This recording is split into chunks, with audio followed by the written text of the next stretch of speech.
আমার প্রিয়জনেরা, প্রভু যীশু খ্রিস্টের নামে আমি আপনাকে অভিবাদন জানাই। আপনি কি ভালো আছেন? খুশিতে আছেন কি? আপনি আনন্দে আছেন তো? আমাদের প্রভু এটাই চান। যখন আমরা যিশুর সাথে চলি, প্রতিদিন আমাদের খুশি এবং আনন্দ থাকে।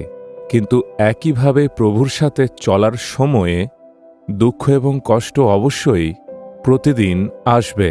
জীবনের পথে চলার সময়ে অবশ্যই দুঃখ কষ্ট আসবে, কিন্তু এই সমস্ত বিষয় আমাদের গ্রাস করতে পারবে না, দুঃখ দিতে পারবে না। আমরা তার উপর জয়ী হব। আমাদের চারিপাশে সমস্ত দুঃখ কষ্ট আসা সত্ত্বেও আমাদের রক্ষা করার জন্য, আমাদেরকে সামলানোর জন্য একজন ঈশ্বর আমাদের সর্বদা রক্ষা করে থাকেন। আমরা কিভাবে এগিয়ে চলব?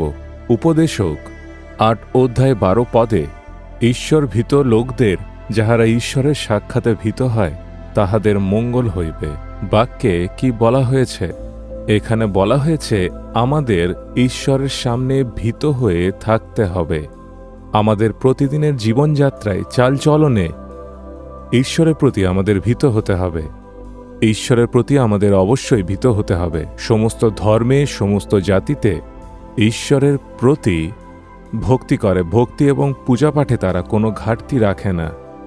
কিন্তু একটা বিষয়ে ঘাটতি থাকে, তাদের ভিতরে কোনো ভয় থাকে না। সত্যিই আপনার হৃদয়ের মধ্যে ঈশ্বরের প্রতি আপনার যদি ভয় থাকে, তাহলে আপনি অপরের প্রতি কখনোই রাগ করবেন না, ঝগড়া করবেন না, তার বিরোধিতা করবেন না।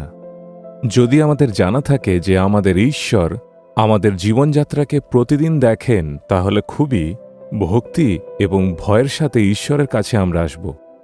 আমরা কি করি? শুধুমাত্র রবিবারে যাই আর ঈশ্বরের আরাধনা করি, আর এটা ভাবি যে ঈশ্বরের জন্য দান দিলেই যথেষ্ট হয়ে যায়। কিন্তু ঈশ্বর আমাদের যা বলেন তা হল, আমার সন্তান সন্ততিরা, আমার প্রতি ভয় রাখো তোমরা। যদি ঈশ্বরের প্রতি আমরা ভয় রাখি, তাহলে বাজে বিষয় থেকে আমরা দূরে থাকব, ভালো কাজ করব আর ঈশ্বরের প্রতি ভয় এবং ভীতি রাখব। আজ আমরা ঈশ্বরের কাছে এই প্রার্থনা করব, হে পিতা, আমার হৃদয়ে এক ভাবনা যেন থাকে, জাগৃতি থাকে। প্রতিদিন তুমি আমাকে দেখে থাকো, আমার চালচলনকে দেখো। এইভাবে আমার হৃদয়ে তোমার প্রতি ভয়কে দাও। এইভাবে ঈশ্বরের প্রতি প্রার্থনা করতে হবে।